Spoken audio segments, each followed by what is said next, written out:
Of Solarian Games. I'm Jason. Peter. I had to think about who said that first. I can't do my alphabet without doing Right. the song in my head. I have to Right. sing the whole alphabet song every time I do it. Right. All right, our stories this week are Stephen Colbert is writing a new Lord of the Rings movie. There is a Call of Cthulhu starter set to talk about. There's a new Dragonlance coming this fall, War Wizard. Arcane Asylum and Ubisoft announced The Division role playing game, and a new miniatures game called People State pits cops against protesters. All right. So, good times. All right, so to start, Stephen Colbert is, as some people might know, he has a little extra time on his hands now. After years at the head of whatever the Late Show, I guess he took over David Letterman's show, right? I believe so. Yeah. Yeah, so he good fitting. See, I think it went David Letterman and then Conan O'Brien and then Stephen Colbert. I think that was the It order sounds that about went right. in. I don't know. I don't really watch late night shows that much, so Well, they used to be really fun. I yeah. think we're at the end of late night shows now. I mean, with Stephen Colbert, he lost his show basically because he criticized Paramount, his bosses. He pointed out that they essentially were bribing the administration, and they were like, "Well, you can't say bad things about us," and they canceled him. So, whatever. I think he's doing fine, and here's how fine he's doing: Yeah, I think he's is gonna be. I think he's gonna be all right. yeah. So all right. So the Lord of the Rings movies are what they are. Some people really love them. Some people don't think that they match the books as well. Other people are whatever. I'm not so much on the love them side of things, but I think that Peter Jackson is a genius. So, and at least they're keeping him doing all these kind of things. So Peter Jackson has got a couple of new Lord of the Rings movies coming up. The Peter Jackson's got a couple of new movies coming up. So the next one, this is not the Stephen Colbert one. The next one that's going to be coming out is Lord of the Rings. Hold on, which one is it called? The Hunt for Gollum. So that's the next one. Andy Serkis is playing Gollum as before, and he's also directing the film. So Peter Jackson's producing that. And Peter Jackson did a video. He was talking about how cool it's going to be. It sounds great. And then he said, "Oh, by the way, one more thing. I want to introduce you to somebody who's also going to be joining us." And then, they've switched to Stephen Colbert, and he's sitting in his house, with a book in front of his face. And he's like, "Oh, hi." So anyway, this is going to be really cool. The film, tentatively, the working title is Shadow of the Past. And Shadow of the Past is it's the second chapter, I think. Let me check here. It is, yes, it's the title of chapter 2 of The Fellowship of the Ring. And it's pretty cool. So I'm a little bit unclear exactly on where they're going with this because according to the video, when Peter Jackson and Stephen Colbert were chatting, it's going to be adapting 6 early chapters. So they said 3 is company through Fog on the Barrow Downs. And that's a little confusing to me because 3 is company. Let me flip to the page again. This is exciting podcasting. I'm turning to pages of stuff. 3 is company is the 3rd chapter. So I'm not sure why it would start with the chapter after what the movie's named after. But at any rate, it's going to potentially go as far as Fog on the Barrow Downs. So, if you've seen the movie, I know you haven't read the book in a while. It's been a long time. Yeah. Yeah. And I had not either. I actually, for whatever reason, decided I was going to, you know what it was? I was at a bookstore. They had a bunch of these for $1 each. I was like, you know what? I need to read them again. Oh, they're better than I remembered. I don't know how many times I've read Tolkien, but it's better every time. So the thing about the movies is they left out what is maybe one of my favorite characters Tolkien ever created and one of my favorite parts of the book, and that was Tom Bombadil. And all the parts when they first leave the Shire, when Frodo is going to kind of, in a way, walk in Bilbo's footsteps. They first leave the Shire. and it's Frodo's first time experiencing any of the wider world, and one of the first things that he experiences is the world of the forest where Tom Bombadil lives, and that includes the Barrow Wights and all these great things. So that got missed, and Stephen Colbert is writing the movie about the part that got missed before. So that sounds amazing. Um, but I'm a little confused because there's actually a published synopsis now from Warner Brothers. And what it says is 14 years after the passing of Frodo, Sam, Merry, and Pippin set out to retrace the first steps of their adventure. Meanwhile, Sam's daughter, Eleanor, has discovered a long buried secret and is determined to uncover why the War of the Ring was very nearly lost before it even began. That doesn't sound anything.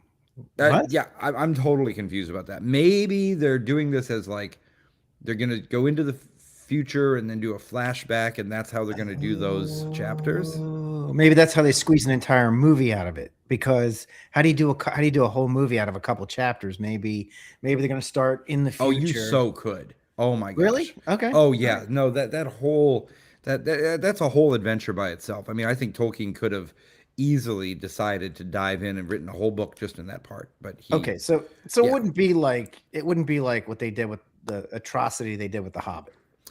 I don't know anything about it. I don't remember. Was that Peter Jackson also? Well, it wasn't initially. They had gotten somebody else, and I can't remember who it was, but for some reason at the last minute that fell through, and they brought Peter Jackson to like rescue it. And poor Peter Jackson. I mean, I feel bad Okay. for him because he gets credit as being part of that, but he was handed something that he had to start filming in almost no time, and it wasn't ready. And Oh, so okay. he had to jump through all these hoops, and he wasn't part of any of the initial production or any of that, and he just had to deal with it. And it would they the, I mean, maybe our fans like the three movies, but I did A not. lot of people do. I get that. And I to be fair to them, I have not watched the movies since they came out. I saw them in the theater. Oh, no, I was talking about the Hobbit, the three Hobbit movies. Oh, I don't know. I don't. Maybe I saw them. Maybe I don't. It's been I a did long time. not, What was it? did 25 not. years ago or something?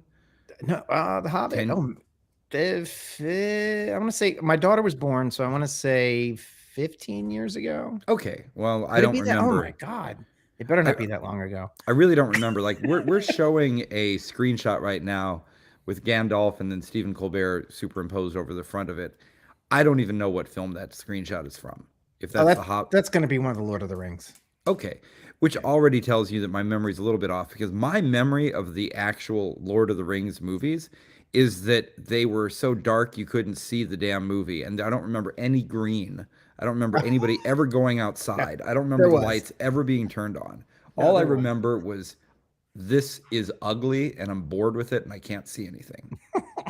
So I might be misremembering it. I think so because there was plenty of time in the light. Yeah. Yeah. But I mean, I know that there were things that were changed in the films. Like they really tried to create more of a hero's journey kind of approach to it and make Aragorn more of the protagonist than Frodo in the films a little bit. You know, I it's really hard for me to like a film better than a movie. Hmm. You know, if it's I mean make a film better than a book, I should say. Right, I got you. I know what you mean. Especially, I mean, if you're talking about Tolkien, because Yeah. it's not about the story even as much as it's about the way he writes. So, Right. but anyway, this sounds really exciting. Stephen Colbert I mean, if anybody's surprised about this, then you shouldn't be, because if you No. follow Stephen Colbert, you know he is a massive Lord of the Rings fan. Yeah, I mean, he knows. I mean, he can quote all of quote all of this lore and stuff that's not even like not in the movies or anything, like from the Cimmerillion and all that kind Yeah. of stuff. He knows his shit inside and out. yeah, it's to the point that while we were looking up for this story, I was reading a Reddit thread from a couple years back before any of this about how much of a fan he was. And this was in a Lord of the Rings subreddit, so you know it's going to be a bunch of just insufferable nerds. Right. And they were basically like, well, he might be a big fan, but he's certainly not a scholar because in 1983 I found a video of him mispronouncing a word. Come You know, on. that kind of Yeah, crap, you know? I know. So, but that just tells me he must be pretty hardcore if these hardcore nerds were basically the only thing they could come up with is, well, he's not quite as good as an actual person with a PhD in the books. Oh So no. so he must be pretty so he must be pretty good. Yeah, yeah. Um yeah, and he did have a cameo appearance in The Hobbit, The Desolation of Smaug, which I don't remember. I don't remember. How could I remember a cameo appearance if I don't even know if I saw the film? Right. I literally don't know if I saw it. But he'll be co-writing this with his son, who's a screenwriter as well, Peter McGee.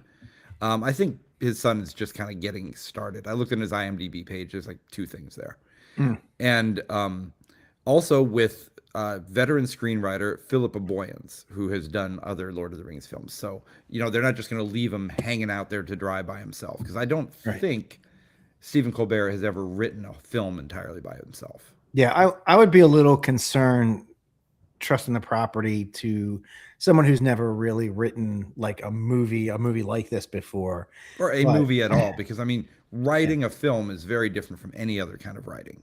You right. can't just jump into it with both feet the first time. So if he's, I mean, and of course it makes sense that he would get. Well, I say that, but Hollywood has not been doing all their due diligence over the last number of years, giving properties to people who don't even know the lore, and they've been told, no, don't Hmm. worry about it, just write. Like they've done it with Marvel. Several of the directors are like, yeah, I didn't even watch any of this stuff beforehand or read any of this stuff beforehand. I just did the movie, and I was like, what? Yeah. So I was I like, mean, oh, so that's why the it was bad. that's the trouble with films, is that it's just a completely different business than writing, and it's a different medium.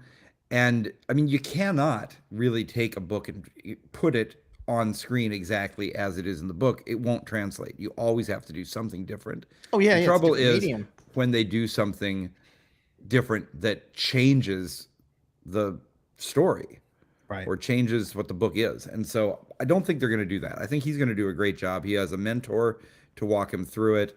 Excited to see this. Um, and good job, Stephen. Yeah. Well, and I'll say one more thing, because I've been seeing a couple of these things pop up where you have a star or the face of what's going to be the creator of a Yeah. property, and they're a super fan, and it almost always turns out really well. I mean, like Oh, okay. Henry. I couldn't think of any examples. Well, I can give you one right now. He hasn't come out with the movie yet, but he was Henry Cavill, right? Oh, Warhammer. Yeah, so the Okay. Warhammer, he's a super humongous fan of Warhammer, and he's advocating for it. And there's actually been talk of him having conflicts on set where his writers or whatever, have tried to deviate from the lore, and he's like, "Nope, you're not going to do that." It's why he left The Witcher. He left The Witcher because they kept straying away from the lore so much, and he got agitated with. Because he was a huge fan of The Witcher, and Mhm. he's like, no, you guys are not telling the story of The Witcher at all. I don't want to do this anymore. Okay, well, I mean, that's a good sign for why you want to go a super fan Yeah. who's actually also talented. Yeah. Yeah. Of Yeah, course. not just any super fan. Right. Right. Okay, well, I'm excited to see this. It sounds like it's going to be good. Like I said, Tom Bombadil is my favorite. I've heard Stephen Colbert talk about how much he loves Tom Bombadil, so Oh, well, then good. I There you think go. he's going to. And Tom Bombadil's funny, and it'll help having somebody like Colbert writing him. Oh, yeah. Okay. Yeah, That makes sense. yeah. All right. Next story. Come on. Why are my All right, slides this not? is the Call of Cthulhu starter set. All right. I'm wondering why my slides are not working. We can just talk about it. I hate this freaking Yeah. program. All right. Hold on. Wait. Maybe I can play with the slides if you want to talk about it. Can Look I? at Here we that. go. I got it. There we All go. right. All right. All right. So Call of Cthulhu. So Chaosium has released a beginner's guide for Call of Cthulhu. Okay. Now it's funny because when I looked this up, there was another cover. So I think when they announced it, they've changed the art since they announced it from when they Really? released it. I would Yeah. hope this isn't it, is it? Because this is horrible. Well, This this is is one it. of the worst covers I've seen from a major publisher ever. It's like This a is it. photo of somebody with her hand over her mouth and making a silly face, and then a bunch of junk around it that you can't really make out. Yeah, it's very dark. It's terrible. Yes. Could they So not afford to hire someone to paint something? I don't know. I don't know. But They are releasing the beginner's guide for Call of Cthulhu, and it's I mean it's interesting that they would release a starter set for something that's been around forever, but it also makes sense because from one of the things I was reading about this, some of the commentary on it was that if let's say you're a new gamer or you're new to you're new to gaming or whatever, or you've never played Call of Cthulhu and you want to Sure. play it for the first time, there's just so much to it, so much lore, and there's like hundreds of books Yeah. for it, and all these so you're just like, oh God, how do I even get started? It's overwhelming, right? So it kind of makes sense that a starter kit would be great, even for like an experienced player, Mm-hmm. so that they could wrap their head around Call of Cthulhu and have an entry point. So the book or the set, it's a box set, and it comes with a couple of books. Comes with a keeper rule book, which is all the like core material, the essential rules, not all the rules, obviously, just the ones you need to play the game for this starter setup. And it's interesting. I didn't realize this, but their game master they call the keeper. Like we have our administrator, they got their keeper. That's right. I don't play the game, and I knew that. Oh, I see. I didn't even know that. There's some guidance in it. There's spells, some monsters, and some of the lore. And then another one is the investigator handbook. Now it's funny because when I saw this list of names of books, they're not matching what's in the picture. So I don't know what the hell's going on. And I tried to figure it out before the show, and I'm like, I don't know. This is the information I have. So anyway, so the investigator's handbook is a primary resource for players to create characters, detailing occupation skills, and a little bit about the 1920s setting. So giving you a little bit of information there on how to get into that setting. Because I don't know, it's like, I mean, I got to imagine like a 19-year-old kid today. I don't know what they would know about the 20s at this point. Like, well, what would we know? I don't know. I mean, what would anybody know? I don't know. I know how we covered it when we were growing up. I don't know how they cover it anymore. I don't know. You know what I mean? So I don't know. Maybe they cover it even better. Who knows? But anyway, and when I say they, I mean like schools and stuff. Well, I mean, I think you don't learn much of any history in school. If you want to know about the 1920s and culture and stuff like that, you got to find out on your own. In high school, the most they're going to do is tell you World War I was over. Here comes the Depression. Let's do a chapter on it. Next week we'll do a different thing. Right. They're not going to tell you who the flappers were. They're not going to get into what was happening in the art scene in Switzerland that year, or what film was going on, or who H.P. Lovecraft even was. They're not going to mention that in high school. Yeah, probably not. Probably not. So then it also comes with a solo scenario.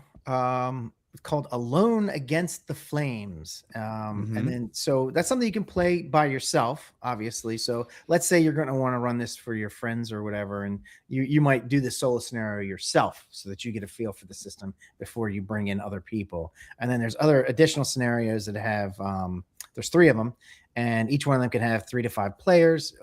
One called Paper Chase, Edge of Darkness, and Dead Man's Stump. Cool name. I like that last one. And each scenario has its own collection of maps and notes and player handouts and stuff. And this comes with 5 ready-to-play characters, which I think is essential to any starter kit. Yeah. And then, of course, you get a set of dice. And what I noticed, it was kind of interesting to me. I see what they did. Okay. Well, no, I don't actually. Why would you have... So just out of curiosity, if you have a percentile die, so you're 10, 20, 30, 40, and you have your 10-sided, why would they need to be 2 different colors? I don't understand that, but yeah, no, I totally get that. Do? Well, okay, let me make an assumption because I'm just looking at the picture. Okay. My assumption off the bat, which is now I can see is maybe wrong, is they're just different colors so that you can quickly identify your 10s and your 1s, right? But I see another 10s there. So there's obviously a reason for it. I don't know what it is. But right, I do remember seeing this somewhere. I didn't copy this note. Something about a special die for some kind of special thing, so maybe that's what that's for.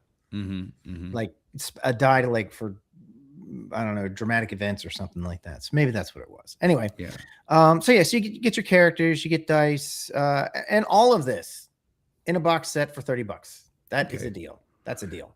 So, okay, we got a couple things happening in the chat here. I want to address them because, so first of all, one person mentioned that the cover is AI. It's not. It's not AI. I looked it up. And actually, I have a little bit of a question about what we're looking at here, so I'll come back to that in a second. But Mike asks, being a company that makes games, I guess that's us, are there struggles with budgets for artwork? Yes. Yes. I've never played this game. I really haven't had an interest. What are the highlights in your opinion? Okay. Um, yeah. So we'll get to the highlights of the game itself, like why Call of Cthulhu is fun and cool and good, which it is.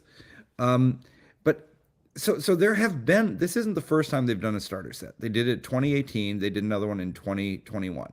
Hmm. From what I can tell, what we're looking at is the 2021 starter set. Oh, son of a bitch! Really? So Okay. maybe Whoops. All they've right. announced another one. No, because I see a bunch of stories about it. So maybe they've announced a new one, and we're looking at the old art.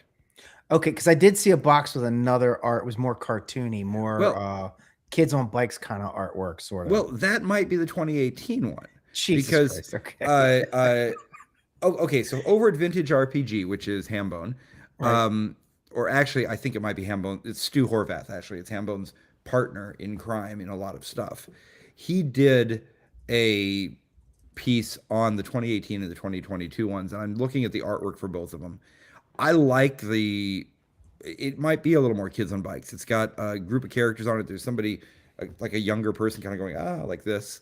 Hmm. But it's artwork. It's really clearly artwork. I can see now that this cover that we're looking at is not a photograph. I looked up the artist while we were talking, so that's how I know it's not AI. Okay. And I can see that uh, this is kind of his style. He does a hyper realistic style. Maybe he even does some photo bashing. Who knows? I don't judge. You can do whatever you want, but I don't like it. I'm sorry, the artist whose name I'm not going to say because I'm not going to say people's names when I don't like their stuff. But I Right. think it's horrible. I just think it's bad composition. I think it's unattractive. I wouldn't buy this for the art. I'd buy it because it's a starter set for a game that I don't play, but I would like to. So, that being said, like, what do we like about this? Why is it worth checking out? Why is the starter set good? All good questions. Um, oh, I get it. Brian was joking. Okay, well, poop on you. Uh, but but at any rate, uh, I think Call of Cthulhu is great because it is such a different approach to role playing than most other games. You're not doing what you are in most campaign games where you're trying to get ever stronger and bigger and better and do things. You know, your character has a limited lifespan. They're Hmm. going, as you play, you lose your sanity. And you know that eventually you'll descend into madness and be devoured by the old ones or something. So it's really just about, I guess, immersing yourself in that kind of Lovecraftian horror. And it doesn't have to be a 20s setting. Most of them are, but there's Cthulhu games set in all sorts of different eras. Right. Um, I've only played it when other people have run it. I've always had a good time. And I think if you are interested in that era and if you know somebody who's a really good GM or keeper that's running it, give it a shot. Yeah. Yeah.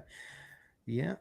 I mean, it's different than other games in that, um, like you said, you're not expected to live. No. And I know some people would be like, well, what fun is that? It's like, no, that's not the point of the game. Well, basically, do you like that type of horror? Right. If you like that kind of horror, this is your chance to go and be in it. Yeah. Yeah. And it does an amazingly good job of recreating that dread and that fear and that suspense and all of Mhm. those things, which is very hard to do. Yeah. A Yes, it lot of is. games have tried, but I think they're one of the best at it. Yeah, I would agree. All right. Next up. Okay, next up, there is a new Dragonlance coming out, a new Dragonlance novel coming out from Wizards of the Coast. It is called War Wizard. Awesome name. The artwork is very Dragonlance. Again, I've already said I'm not such a fan of hyper realistic art, and Dragonlance has got the genre they're called romantasy. Yes. Yeah. I feel like romantasy kind of came from Dragonlance. Oh, okay. I'm going to be honest with you. I've never actually read Dragonlance. Well, I'm not saying Dragonlance is romantasy. I'm just saying that I think what Margaret Weiss and Tracy Hickman did with Dragonlance in terms of creating a fantasy setting that was so character driven, and that did actually have the kind of more, I don't know, I would say mature or adult, but those aren't the right words 'cause that makes it sound like it's steamy. It's not what I mean. I just mean mature in the good sense, like you have to be a grown up and think like a grown up to kind of understand that adults have emotions and motivations and things beyond kill that guy. Right. And Yeah, I so, got you. yeah, it's a much more nuanced and rich world. And I think it's a little soap opera ish. You know, I don't think that's a bad thing. Hmm. It's done a great job to the point that they've had, I don't even know how many books, like 100 books. It's just I don't know, I know the actual number, but Dragonlance started 1984. It was actually, I don't know if I'm going to get this all correct, but I believe there was one author who was brought in to do something, and then Gene Rabe, or is it Raby? I think Gene Raby. I apologize if I've mispronounced her last name. I think it's Gene Raby. Gene Raby was the editor on it and needed to hand it over to Margaret Weiss for just time reasons. And Margaret was doing a good job on it, and they were like, "You're actually rewriting it better than the author. Why don't you do this book instead?" Hmm. And so the next thing you know, Margaret Weiss is now not just an editor but an author. And the first three Dragonlance books that came out were instant hits. People just they loved it. I don't think anybody had seen anything like it before. Right. And they also did the adventure novels for it, and they created a setting. Um, Again, I'm not sure if this is true or not, but I think Dragonlance was the first published setting for D&D after Greyhawk. Okay. I think that's right. I could be wrong, but it was early. So, Dragonlance is a huge thing, and I believe there's a film coming and everything like that. So hooray! There's another new book. Um, this is going to be still set in the world of Krynn, and it's going to be released this August. This is actually going back to the early years between. So there's these heroes, Huma and Magius. Again, I've never heard them said out loud, so I could be mispronouncing them, but I say Huma and Magius in my head, and it's kind of going back to their early friendship and adventures at that time, which is kind of fun. And he's actually one of the uh, background lore in the original novels. So there was like the Legend of Huma, which was, I think, the first book not written by Margaret Weiss. Okay. And Margaret Weiss was actually asked, "Will the story in the War Wizard gel with the Legend of Huma?" And all she said was, "This is our story." So I Yeah. don't know. I suspect that means they're gonna move things around a little bit. Um, Can yeah. so where does Tracy Hickman fit into all this? Because you were saying because I Yes. don't know because I don't know the history. You were saying that Margaret Weiss took over and she was writing it, but then where does Mhm. Tracy come in on that?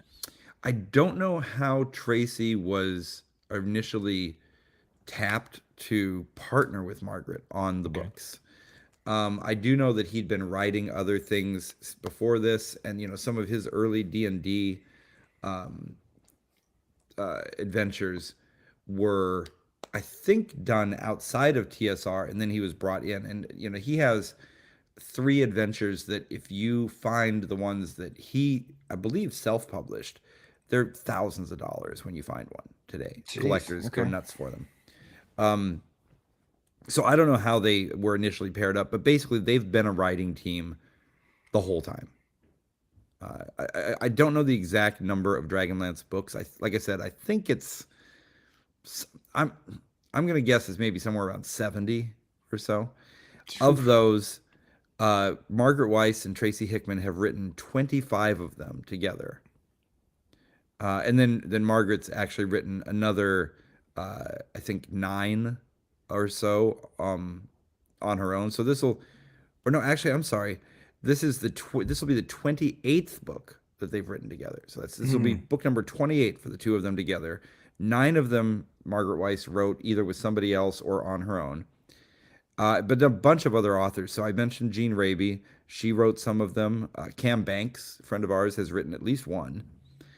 Doug Niles, the creator of Top Secret Top Secret SI, and friend of ours as well, wrote a lot of the Dragonlance novels. Jeff Grubb wrote some of them. Jeff Grubb, who wrote the Manual of the Plains.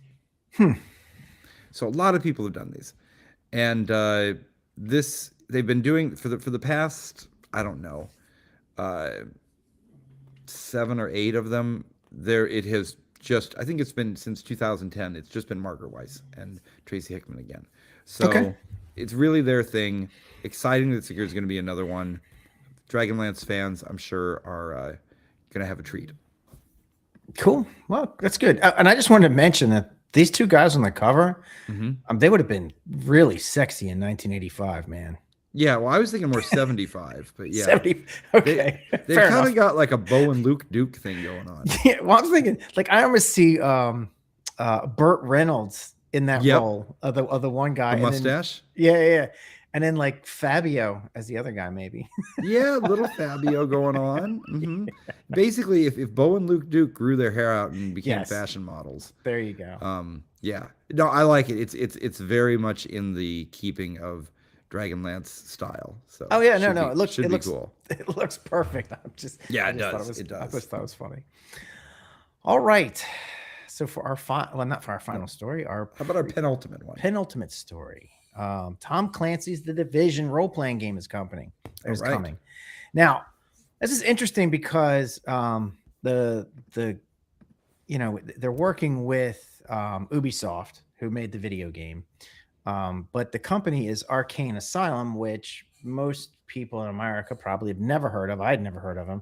They're a French-based company, and they've done a lot of translating, and they've done some publishing in France of role-playing games. But this is going to be their first international title. And that's a big one. I mean, because The Division is a super popular video game. And I'm a big fan. It's one of the few video games I've actually played in recent times. During the pandemic, me and my friends got on and we played quite a bit because you couldn't go anywhere. So we would get online, put our headphones on, so we could hang out. It was a way for us to hang out and play games and stuff together. And so we played the hell out of The Division. And I mean, it's just interesting that The Division is based upon a plague hits America, and we're playing it during a plague hitting America.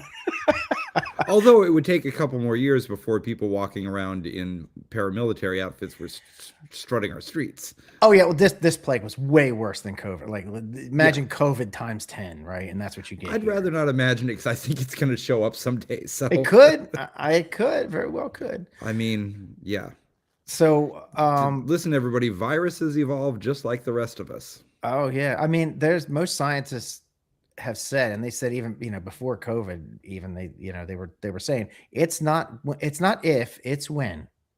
Oh yeah. So I mean, look, just to do a small tangent, I know over in certain parts of Europe right now, there is a lot of very resistant bacteria showing up, resistant to antibiotics, and look, scientists have been warning about this for literally decades, that if we keep on pumping antibiotics into livestock, we're going to create super resistant bacteria. That's just that's how you make a super resistant bacteria.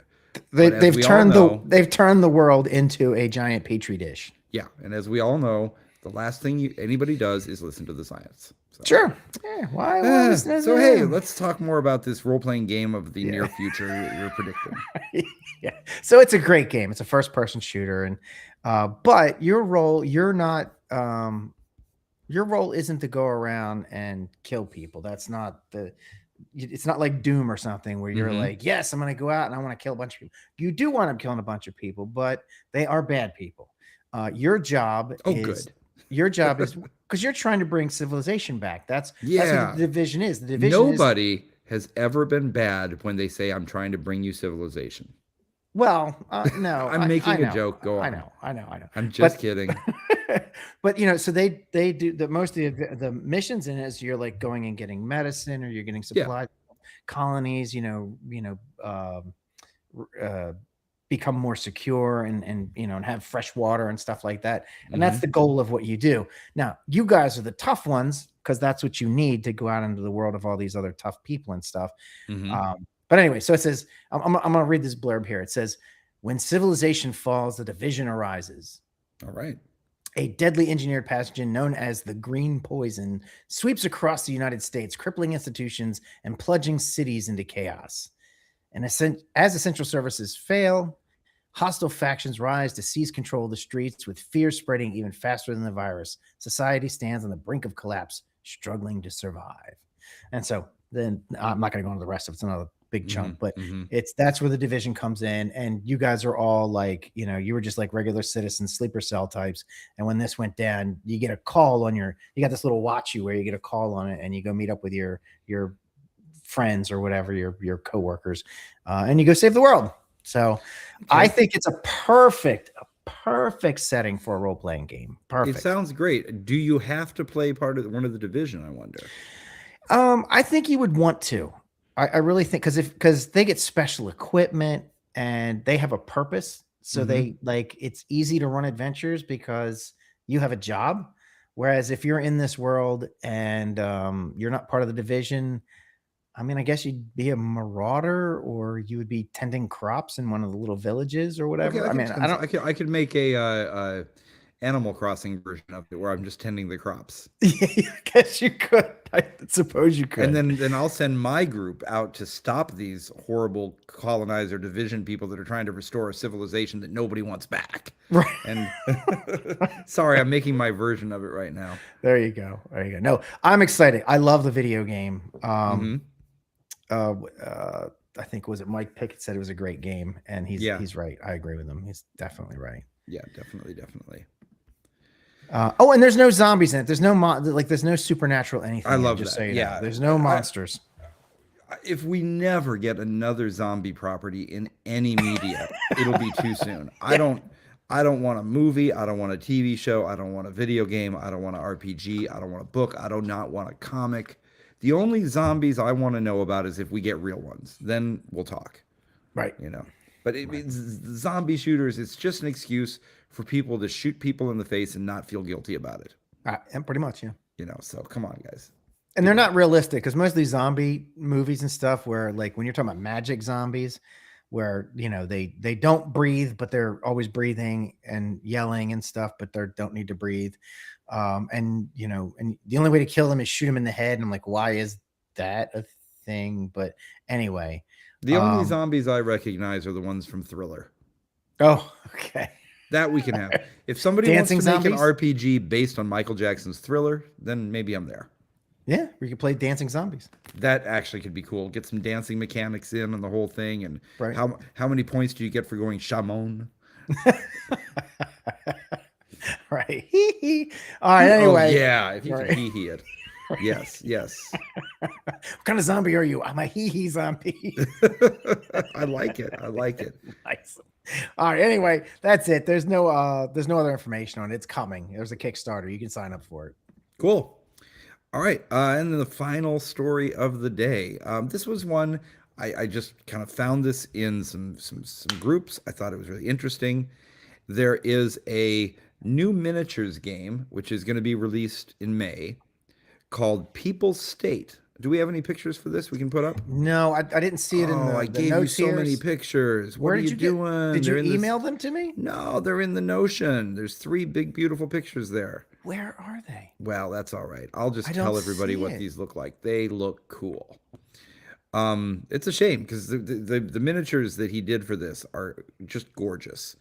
Um, so this is a game by a war game designer who I haven't heard of before, but sounds like a cool guy, Samuel S. Drucker.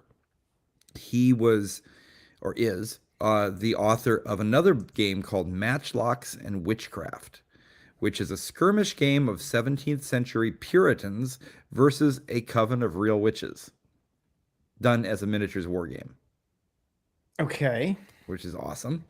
Don't worry about the pictures. We'll Okay. describe them to people, and they can do theater of the mind. All right. So this new game is called People's State. He's been working on it for quite a while, And it's really interesting because if you just look at it on the surface, you're like, whoa, this is going to be a thing. I don't know if I'd ever want this played at a convention I was running. It sounds really controversial. But then you get into it and you're like, maybe it's not so controversial after all. So on the surface, it is a game, a war game with miniatures, where one side is playing protesters and the other side is playing the cops. Mm-hmm. Oh, geez, where's this going to go? But Right. but I'm going to just jump right ahead to one part about this, which is that the way the game is set up, it does escalate, but it's set up to stop before it gets to anything that involves any lethal methods. So it's absolutely not a combat game. You're not Okay. supposed, it is not about, the rioters going to combat against the cops. And very notably, he makes it really clear that the actual whatever the protest is about is completely irrelevant to the game. So in the pictures that he's done, he did his miniatures carrying these little protest signs, and they're all trying to protest in favor of a local game shop that was shutting down. So, Okay. it's funny, cute little thing. Um, so basically, what he did was he wanted to. I'm going to start with the why, because somebody asked Stephen or Samuel why he even made this, and he said, "quote I had yet to see any fair depiction of mass peaceful protest in a game that didn't resort to riots, whether it was a board game, video game, or whatever." Oh yeah, there you go. I wanted to challenge myself to create something that explores the theme of mass protest for a range of causes, mainly ones that were not jumping straight to the violent or lethal methods. My game takes place up to the point of lethal means and includes all the ramped up tension prior to that point. Oh, interesting. Okay. So it's sort of it deals with a balance between crowd control, optics, like basically whether you're the protesters or you're the police, a big part of the victory conditions are how do you look? Do you look bad doing this? Like, are you doing things that look bad? Mm-hmm. And tension. So each side has their own set of unique actions that they can do. And these actions can increase or decrease the tension. And Right. the available, so they have a tension level, kind of like we have in Top Secret. We have a tension track, right? Mm-hmm. So they have a tension level that changes what you can do based on how out of control things are getting. And the victory conditions are based on the optics, and specifically, they're based on the occupation of an area called a protest point. So you pick a specific location on the table, and in order to win, your side has to control that physical area and has to do it in a way that makes your side look good. And so here's the other neat little mechanic that comes in. There's a non-playable element called press teams. So basically, the media is there, they're watching, and they're doing media stuff that they do. Mm-hmm. So they get deployed every turn and they have area effects on the whole game. So Okay. essentially, what you're kind of doing, whichever side you're playing, is you need to achieve your objective, which is either to, if you're the protesters, I suppose, get to the protest point and say, here we are, we've taken over the park or whatever, or for the police to disperse them by taking it over themselves and doing it in a way that works out, and doing it in a way that doesn't make you look like a bunch of violent rioters if you're playing the protesters, and doesn't make you look like a bunch of head cracking, 1960s cops if you're playing the cops. Right. And the if you are the law enforcement player, you get a unit list with all these different types of cops you can bring into it and stuff they can do. So I haven't seen the game played yet. I've just seen these pictures of it, and yeah, this is a cool picture of it right here. Mm-hmm. He said he designed this really specifically for convention play, so it's supposed to be very easy to pick up the rules and get going on it. Um, I'm fascinated to see what it is. I've never heard of a game like this before, and it sounds really interesting to me. Yeah. So, Yes, it does. And yeah, I think, it, like you said, it initially would have like a lot of a lot of potential issues, because Mhm. like how controversial would this Oh, be? you could easily get to have that happen. Yeah. But it sounds like the way they did it, that's not the case. That's Hmm. that because you're not. It's not you're not even role playing the protest itself. It doesn't matter what they're protesting. Like it could be Right. Yeah. anything. Yeah. You could be if you It's just wanted to be the Tea Party or the No Kings, or you want it to be animal whichever. rights, or you want it to Sure. be gun rights, it doesn't matter. The point is there's some protesters and Right. they're doing their thing. Hell, It's in. it doesn't even have to be in a real country. It could be in some made up country. Hmm. You could totally make the whole thing up if you wanted Oh to, yeah.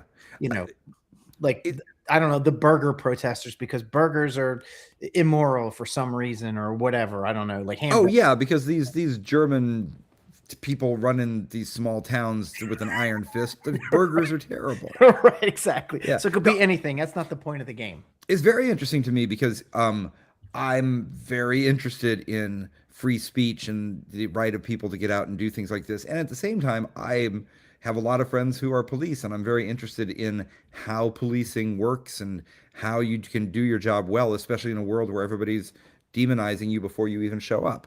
So I love the concept of taking those questions into a game and saying, how do we act properly?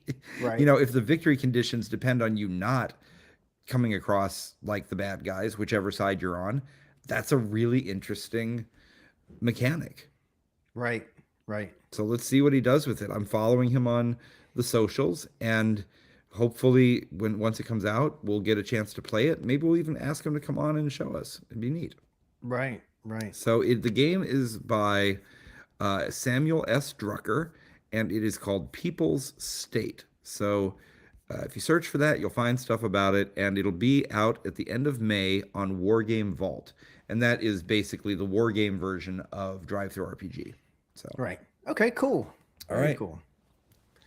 So that's it Yeah. for this week. Those are all of our stories. Don't forget that the ModCon is coming up in just 2 months. Right.